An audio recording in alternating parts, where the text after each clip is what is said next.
আপনারা দেখছেন বাস্তব উপস্থাপন, আমি রাজীব। মাতৃভূমি cup prize money knockout football প্রতিযোগিতা 2026 টাইব্রেকারের রুদ্ধশ্বাস লড়াইয়ে ওয়াইথাই এফসির জয়, টান টান উত্তেজনা আর শেষ মুহূর্তের রোমাঞ্চ সব মিলিয়ে সোমবার মাতৃভূমি cup prize money knockout football tournament ম্যাচটি হয়ে ওঠে স্মরণীয়।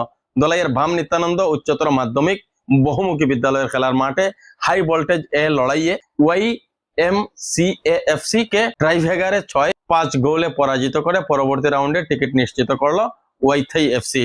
শুরু থেকেই দুই দলের আক্রমণ প্রতি আক্রমণে জমে ওঠে খেলা।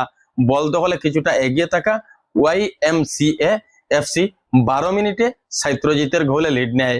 ডি বক্সের বাঁ প্রান্ত থেকে আসা নিখুঁত ক্রসকে কাজে লাগিয়ে বল জালে জড়িয়ে দেন তিনি। 1-0 গোলের ব্যবধানে এগিয়ে থেকে বিরতিতে যায় YMCA দল। দ্বিতীয়ার্ধে অবশ্য ম্যাচের চিত্র বদলে দেয় ওয়াইথাই এফসি।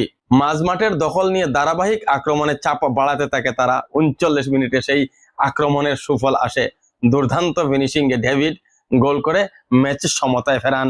এরপর জয়সূচক গোলের জন্য দুই দলই মরিয়া হয়ে ওঠে।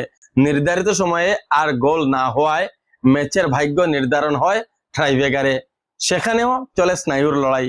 শেষ পর্যন্ত 6-5 গোলে জয় ছিনিয়ে নিয়ে পরবর্তী রাউন্ডে উঠে যায় ওয়াইথাই এফসি। শেষ বাঁশি বাজতেই উচ্ছ্বাসে ফেটে পড়ে দলের সমর্থকরা। দলের জয়ে গুরুত্বপূর্ণ ভূমিকা রাখার পাশাপাশি দুর্দান্ত পারফরমেন্সের সুবাদে ম্যাচ সেরা পুরস্কার পান ওয়াইথাই এফসির ডেভিড।